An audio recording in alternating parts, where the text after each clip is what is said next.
Boas pessoal, como é que é? Nas calmas? Já ouviram falar nos preppers?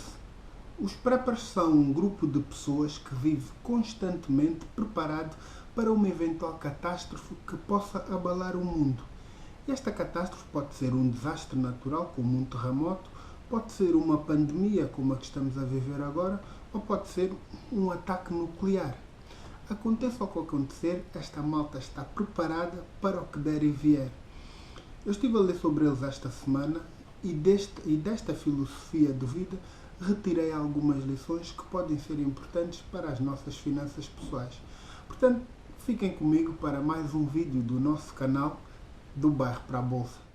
Força, vai em frente, não deixes de acreditar. Acredita mais em ti, só assim irás ganhar. Podes ter o que queres, mas para isso tens de lutar. Tens haja força de vontade, tudo podes conquistar. Força, vai em frente, não deixes de acreditar. Acredita mais em ti, só assim irás ganhar. Podes ter o que queres, mas para isso tens de lutar. Tens haja força de vontade, tudo podes conquistar.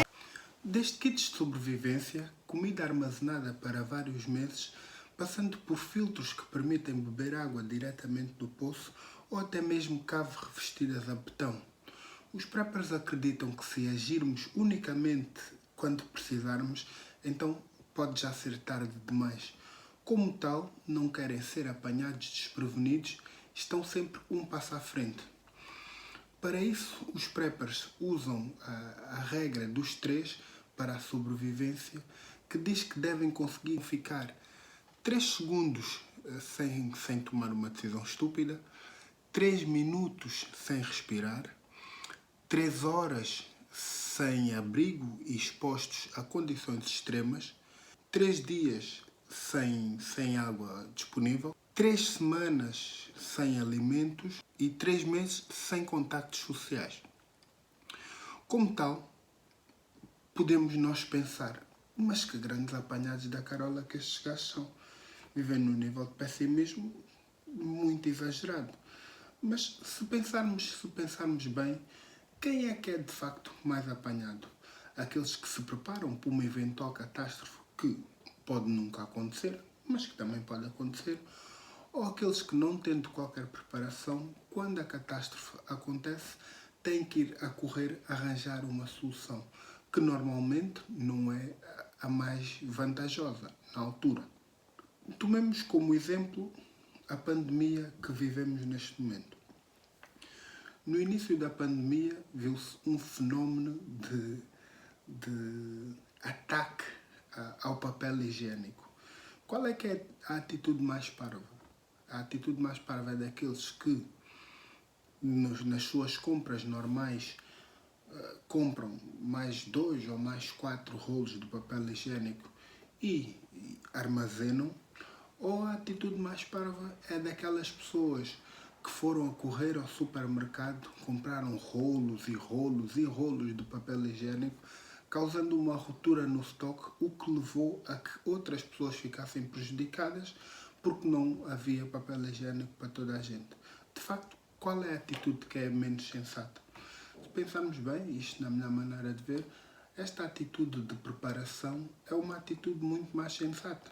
Porque os preppers não assambarcam, os preppers começam a preparar o seu estoque, começam a armazenar o seu estoque com antecedência e em momentos em que não causem uma ruptura nos estoques. Esta atitude de preparação, esta atitude do armazenamento prévio, parece-me ser uma atitude muito mais sensata do que o agir quando as coisas de facto acontecem.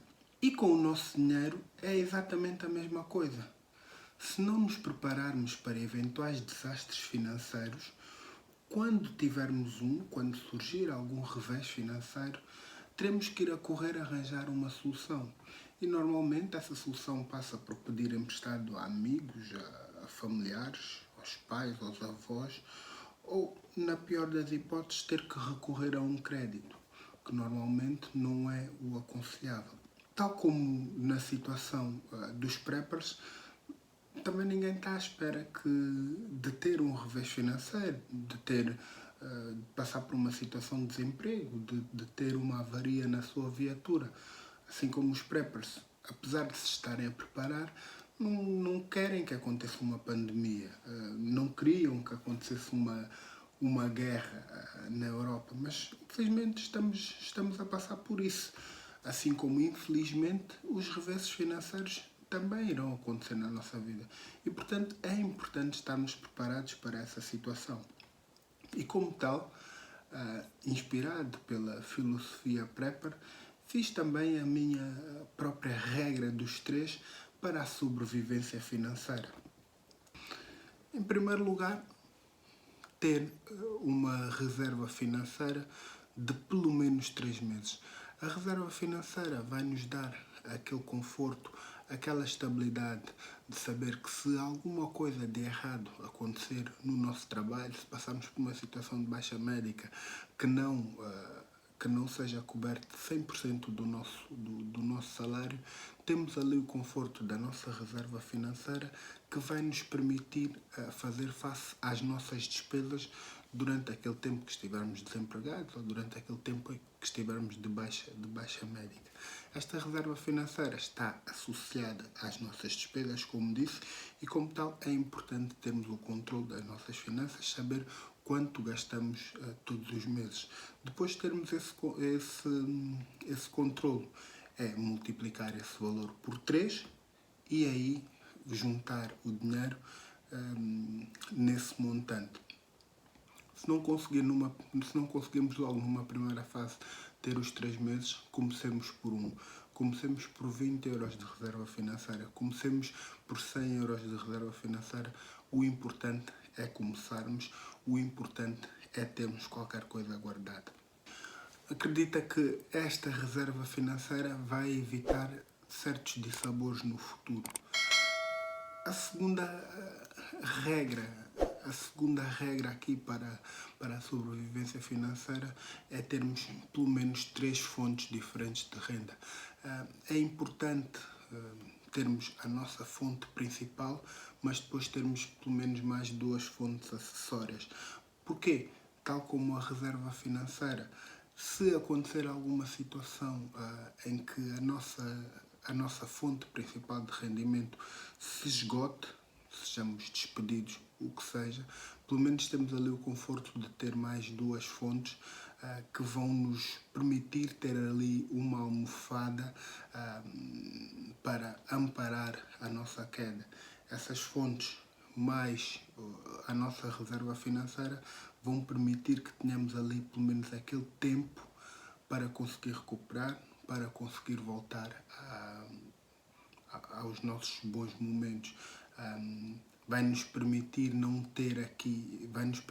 ter aqui um conforto económico, mas também um conforto emocional quando estivermos a passar por uma situação adversa. E a terceira regra para a nossa sobrevivência financeira é conseguirmos ter pelo menos 30% dos nossos rendimentos investidos. Admito que esta possa ser das 3 a mais complicada de se fazer, uma vez que estamos a conhecer a educação financeira já um bocado tarde na nossa vida, os nossos salários são um bocado baixos, temos as despesas um bocado elevadas, porque lá está, conhecemos tarde aqui a situação da educação financeira, mas ligando aos outros 2 pontos, às outras 2 regras, se nós tivermos 3 fontes de rendimento, sendo que um deles é a nossa fonte principal que paga as nossas despesas, a outra paga as nossas despesas, mas também uma dessas componentes é alocada aos nossos investimentos, uma dessas fontes pode ser exclusivamente para os nossos investimentos. O dinheiro dessa fonte de rendimento mais parte do que sai da nossa fonte principal pode formar aqui um bolo que ascende aos 30% de dinheiro investido. E porquê destes 30%? Quanto maior for a nossa taxa de poupança, quanto maior for o dinheiro que nós conseguimos investir, pelo menos numa fase em que é muito mais importante o dinheiro que nós vamos metendo na bolsa do que propriamente os juros que esse dinheiro vão conseguir dar. Nessa primeira fase é importante investirmos o máximo que conseguimos. Daí eu dar a indicação que pelo menos 30% devemos conseguir. Se não conseguimos os 30%, é importante que façamos pelo menos 10%, o que seja. O importante é começar, o importante é criar o hábito para que quando tenhamos possibilidade de meter mais, já tenhamos esse hábito de investir, já tenhamos esse hábito de poupar. Portanto, são estas as 3 regras. Reserva financeira, 3 meses de reserva financeira, 3 fontes de rendimento diferentes, 30% dos nossos rendimentos investidos, 30% dos nossos rendimentos a trabalhar para nós. Portanto, devemos esperar o melhor, mas devemos nos preparar para o pior. E não penses que isso é uma atitude pessimista, isto é uma atitude derrotista, ou pior, como já vi em muitos livros de desenvolvimento pessoal, aquela frase da lei da atração que é: nós atraímos aquilo que pensamos, não é? Em parte eu também penso assim, mas neste caso em específico não estamos a atrair maus ventos. Na verdade, o que estamos a ser é a ser sensatos, a ser realista, a perceber que de facto os maus momentos hão de acontecer, porque tal como os bons momentos acontecem e depois passam, os maus momentos também acontecem e depois passam. O importante é nós estarmos preparados para que quando esses maus momentos surgirem, não sejam maus o suficiente para nos retirarem do nosso caminho, para nos darem aqui um game over. É importante estarmos preparados para que estes maus momentos surjam e nós possamos dar a volta por cima a esses maus momentos com o mínimo possível de perdas, com o mínimo possível de perda, não só financeira, mas também a nível emocional. Portanto, estar esperançoso em relação àquilo que podemos ter, mas estar absolutamente preparados para que, se as coisas não correrem da forma como esperados, não tenhamos grandes problemas nesse sentido. Portanto, vamos nos ficar por aqui. Como sempre, pelo teu sucesso e pela tua felicidade, tu és o maior responsável. Portanto, fiquem bem, fiquem em paz. Estácio Miranda convosco. Peace.